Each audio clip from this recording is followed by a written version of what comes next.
요양보호사 자격증 한 번 시험으로 끝내기 라니생과 요양보호 수업입니다.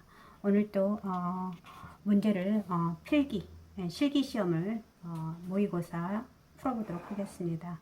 보시면 첫 번째 문제가 다음 중 일상생활 수행 능력 평가 항목에 속하는 것은 이라고 되어 있네요.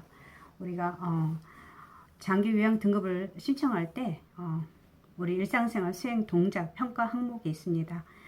보통 옷 벗고 입기가 있고, 그 다음에 세수하기, 양치질하기, 목욕하기, 식사하기, 체위 변경하기, 그 다음에 일어나 앉기, 옮겨 앉기, 방 밖으로 나오기, 화장실 사용하기, 대변 조절하기, 소변 조절하기인데, 여기서 보면은 옷 벗고 일어나 앉기와 옮겨 앉기가 됐겠네요. 그죠?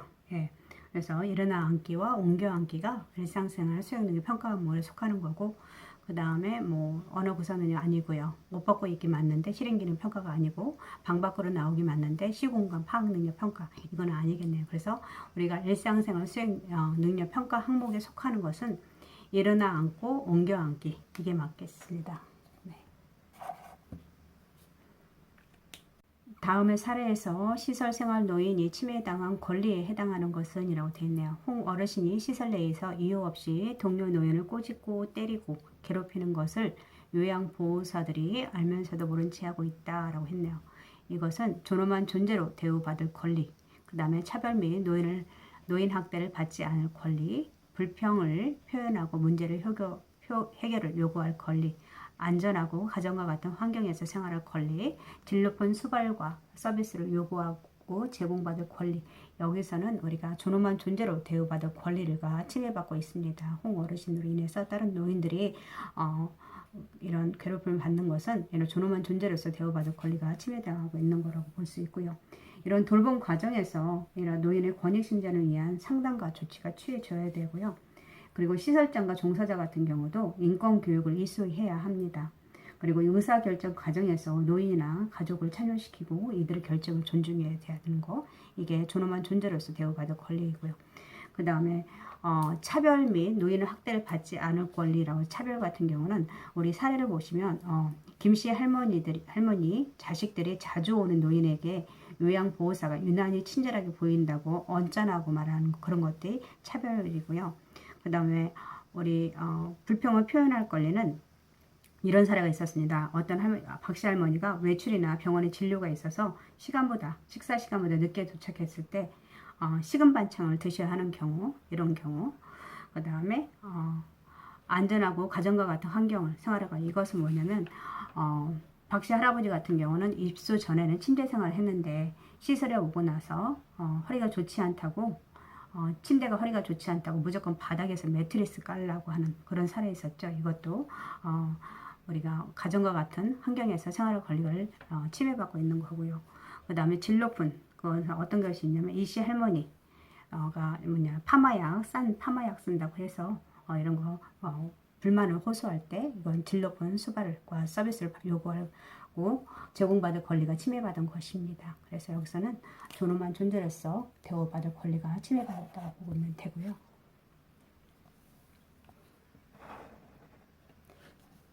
그 다음에 3번을 보시면 직업성 근골격 질환의 초기 치료 방법으로 옳은 것은 이라고 되어 있네요. 우리 스테로이드 주사를 맞는다 라고 했고요. 그 다음 최대한 빨리 움직이면 회복 시간이 단축된다. 손상 후에 12에서 12시간에서 24시간 이내 초기 치료를 한다라고 되어 있고요. 그 다음에 초기 치료에는 온찜질이 좋은 만성 통증에는 냉찜질이 좋다. 고정을 하면 주변 근육이 이완되고 지지되어서 통증과 근육 경련이 감소된다. 답은 5번이 될 것 같고요. 우리가 스테로이드 주사를 자주 맞게 되면은 너무 많이 맞으면 근육이 인대라든지 그것이 약화됩니다. 그래서 파열될 수도 있으니까 우리 이것은 초기 치료에 좋지 않고요. 최대한 빨리 움직이면 회복 시간이 단축적인 게 아니라 적어도 우리가 가장 초기 치료의 방법 중에 휴식입니다. 그래서 외상을 조절하고 추가적인 조직 손상을 막기 위해서 휴식을 취하는 게 좋고요. 그리고 손상 후 12에서가 아니라 보통 24에서 72시간 이내가 좋습니다. 72시간 이내가 좋고요. 그 다음에 초기에는 온찜질이 아니라 냉찜질이고 만성 통증에는 온찜질이 되겠습니다. 그래서 그 부위를 고정하고 그 다음에 주변 근육을 이완되고 지지되고 통증 근육 이렇게 되면은 근육 경련이 감소됩니다. 그래서 휴식하고 냉찜질하고 압박하고 다리라든지 뭐 손상 부위를 심장보다 높게 해서 올리고 있는다든지 아픈 부위를 고정한다든지 이런 것들이 우리 초기 방법에 우리가 예방할 수 있는 거 치료 방법이라 할 수 있습니다. 그래서 답은 5번이 되겠네요.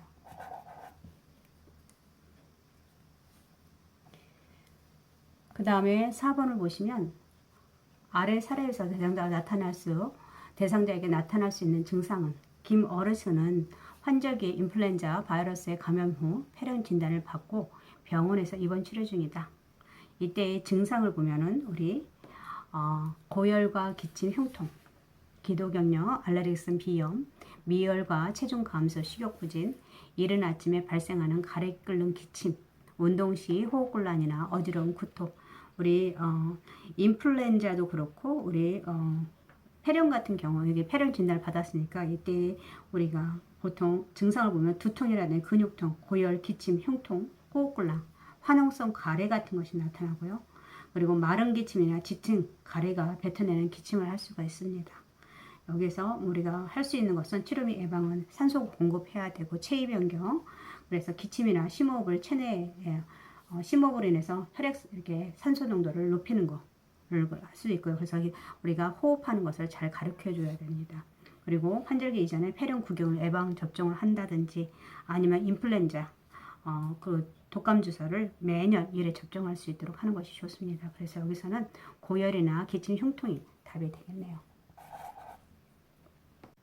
우리 5번을 보시겠습니다. 5번을 보시면 근육 스트레칭과 관절 운동을 하고 많이 웃을 수 있고 질병에 대처하도록 정신적으로 지지해 주어야 되는 질환은 뇌졸중, 우울증, 대상포진, 파킨슨 질환, 퇴행성 관절염이 있습니다.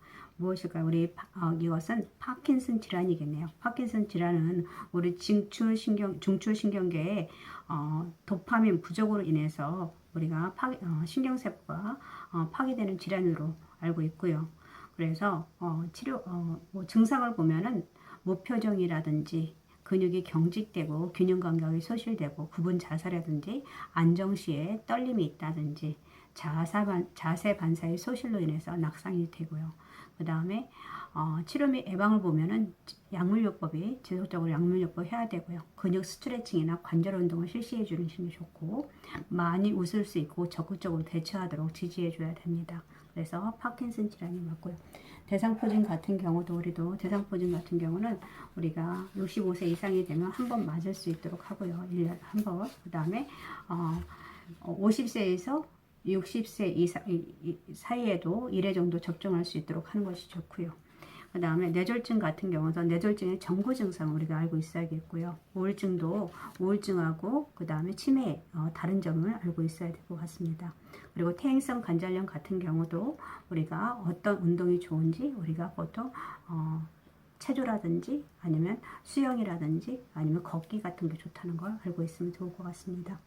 네, 그 다음에 6번을 보겠습니다. 노인에게 약물 중독의 위험을 증가시키는 요인으로 오른 것은 대장 운동의 감소, 대장의 운동 감소, 운동성 감소, 뼈 근육의 탄력성의 감소, 심장 근육의 수축력의 감소, 신장으로 가는 혈류량의 감소, 감각 자극에 대한 반응 감소. 이것은 약물 중독의 위험을 증가시키는 것은 신장으로 가는 혈류량의 감소로 나타나고요. 이건 신장으로 가는 혈류량의 감소로 약물이 축적되어서 약물 중독의 위험이 있습니다.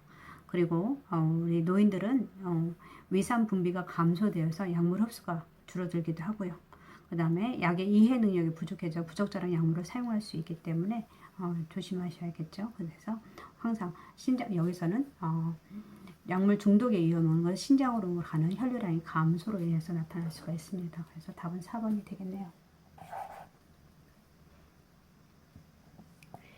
7번을 보시면 노인 요양시설에서 67세 노인이 입소하였을 때 권유할 수 있는 예방접종은이라고 했네요. 홍역, 수두, 풍진, 대상포진, 이하선염. 우리 대상포진이 되겠네요. 그죠? 예, 보통 65세 이상에서는 우리 대상포증은 1회에 대해서 한 번 정도 권할 수 있어야 되고요. 그 다음에 65세 이상에서는 대상포증뿐만 아니라 폐렴구균, 그 다음에 뭐 인플루엔자도 매년 맞아야 되고, 그 다음에 파상풍과 디프테리아 같은 경우는 10년마다 맞으시면 좋으십니다. 그리고 대상포진은 또 보통 50세에서 64세에서도 한 번 정도 맞아주시는 게 좋고요. 그리고 폐렴구균 같은 경우는 위험군에 대해서는 50에서 60세에서 1회나 2회 접종할 수 있고요. 그리고 65세 이상은 우리가 폐렴구균, 대상포진, 그 다음에 인플루엔자 같은 거는 인플루엔자는 매년, 그 다음 폐렴구균, 대상포진은 1회, 65세 이상에서 1회 접종할 수 있도록 하는 것이 좋습니다. 그래서 여기서는 대상포진이 되겠네요. 네. 그 다음에 8번을 보시면 경관 영양을 하는 대상자의 식사를 돕는 방법으로 옳은 것은 이라고 했네요. 일어나지 못하며 오른쪽으로 눕힌다. 그리고 영양주머니는 매번 씻어서 말린 후 사용한다. 그리고 충분한 영양 공급을 위해 진한 농축액을 제공한다. 그 다음에 영양액 주입 중 청색증이 나타나면 주입 속도를 낮춘다. 그리고 비관이 새거나 영양이 역류되면 즉시 관을 제거한다라고 했는데, 여기에서 답이 두 개네요. 일어나지 못하면 오른쪽으로 눕히는 거 맞죠? 예. 그래서 오른쪽으로 눕히게 되면 기도의 역류성이 줄어들고 중력에 의해서 잘 흘러내려갑니다. 그리고 영양주머니는 매번 씻어서 말린 후에 사용하도록 하고요. 원래는 이게 왼쪽으로 돼야지 이게 2번이 답이 되는데 제가 오른쪽으로 오타가 났네요. 그래서 답이 두 개가 되겠습니다. 그 다음에 충분한 영양 공유, 진한 농축을 하게 되면 어떻게 됩니까? 우리가 설사가 일어날 수가 있습니다. 그래서 안 되고요. 그 다음에 영양액 주입 중 청색증이 나타나면 주입 속도를 낮추는 게 아니라 즉시 잠그고 멈추고 그 다음에 보고해야 됩니다. 간호사한테. 비관이 새거나 영양액이 역류되면 즉시 간을 제거하는데, 우리는 멈추고 보고해야 하는 게 맞고요. 그리고 간을 제거하는 것은 우리가 하는 일이 아닙니다. 네. 답은 1번하고 2번이 되겠네요. 그 다음에 대상자가 숨이 차거나 비관 영양을 주입할 때 적절한 체위로 옳은 것은, 우리 숨이 차거나 비관 영양을 주입할 때는 당연히 반자의, 그죠? 반자이고, 네. 그래서 답은 3번. 고기 같은 경우는 우리 어떻게 해야 되냐면, 우리가 뭐 등근육 휴식이라든지 너무 앙하이로 오래 누워 있을 때, 등 쪽에 너무 이제 휴식을 필요할 때, 아니면 등 마사지 할 때 필요하고요. 앙하이는 우리가 누운 자세이고 휴식하거나 잠을 잘 때, 자축이 뭐 우축이라는 것은 뭐 우리가 축이를 말하는 거죠. 축이 같은 경우는 우리가 우리 체위 변경할 때, 뭐 욕창이 있을 때 뭐 이렇게 해줄 수 있죠. 자축에도 할 수 있고 우축에도 할 수 있습니다. 네, 그래서 답은 3번. 그 다음에 10번을 보시겠습니다. 네. 다음 중 요양보호사의 의사소통 중 밑줄진 대화를 통해서 기대할 수 있는 효과는 이라고 했네요. 우리 보시면 대상자가 내가 오늘 오전에 산책을 다녀온 후에 기운이 없고 발도 아프고 몸이 무거워 비가 오려나 요양보호사가 오늘부터 장마가 시작된대요. 몸이 무겁고 아프시면 제가 따뜻한 물로 발을 씻겨 드릴게요 라고 했는데, 이것은 정보 제공, 두 번째 설득이다, 3번 존중과 관심, 네 번째는 증상 완화 보조, 다섯 번째 의사 전달, 네 번째죠. 네, 이것은 제가 따뜻한 물로 발로 씻겨 드릴게요. 오늘부터 장마가 시작된대요. 이 말은 공감하는 거죠. 예,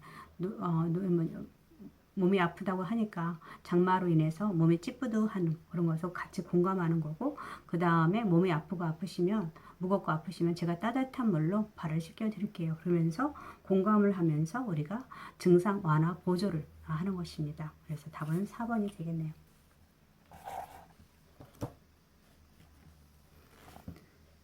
그 다음에 인지지원 등급 프로그램, 등급 어르신에게 방문 요양 제공한 후에 서비스 종류 전송에 대한 설명으로 옳은 것은 이라고 했네요. 태그인 후에 60분 이상 입력한다. 우리 태그하고 나서 120분 이상 서비스를 제공해야 전송이 가능하고요. 그래서 이것은 120분. 인지지원 등급은 몇 분? 5등급이죠. 우리 5등급이고. 네. 그리고 특이사항의 프로그램 제공 내역을 프로그램의 특이사항欄에 프로그램 제공 내역을 입력한다. 이게 답이 맞겠고요. 인지 자극 활동에는 보통 60분, 30분이 아니라 60분 이상입니다. 그리고 신체 기능 변화는 상태는 입력하지 않는다. 우리 기능 변화 상태, 호전인지 유지, 악화인지 선택하고 대소변 실수 횟수를 입력하도록 하는 것입니다. 정서지원에 N에서 60분 이상 입력한다. 정서지원은 60분 이하로 해야 됩니다. 그래서 이상이 아니라 이하가 맞고요. 그래서 답은 4번이 되겠네요. 네. 그 다음에 12번을 보시면 죽음이 임박한 대상자의 신체 변화에 대한 신체 변화와 그에 따른 대처 방법으로 옳은 것은 이라고 되어 있네요. 보시면 실금은 침상 변기를 데워주는 실금하실 때는 우리는 기저귀를 채워주셔야 되고요. 몸이 차가워졌을 때 담요를 덮어준다. 이거 좋네요. 섭취량 감소했을 때 유동식 음식물을 제공한다. 섭취량이 감소하면 너무 무리하게 드시게 하지 않도록 하고 그 다음에 너무 드시지 않을 때는 작은 스프레이 같은 거로 생수를 담아서 조금씩 구강에다 뿌려주는 것도 괜찮습니다. 가래 축적이 있을 때 상체와 머리를 높여주는 거 이거보다는 가습기를 켜두고요. 그리고 고개를 옆으로 해서 가래가 옆으로 나올 수 있도록 하는 것이 좋습니다. 상체와 머리를 할 때 호흡곤란이 있을 때 관절을 해주는 게 좋고요. 그 다음 불안정하면 움직이지 못하도록 억제한다. 이건 안 되죠. 우리 불안정하다는 것은 약간 조금 그야말로 불안정한 거니까 우리가 가볍게 이마를 문질러 주거나 음악을 틀어줘서 안정할 수 있도록 해주는 것이 좋습니다. 그래서 우리는 여기서 답은 2번이 되겠네요. 네. 네, 오늘은 12번까지 하고요. 다음 시간에 계속 다른 모의고사를 가지고 우리가 문제를 풀어보도록 하겠습니다. 오늘 함께 해주셔서 감사합니다.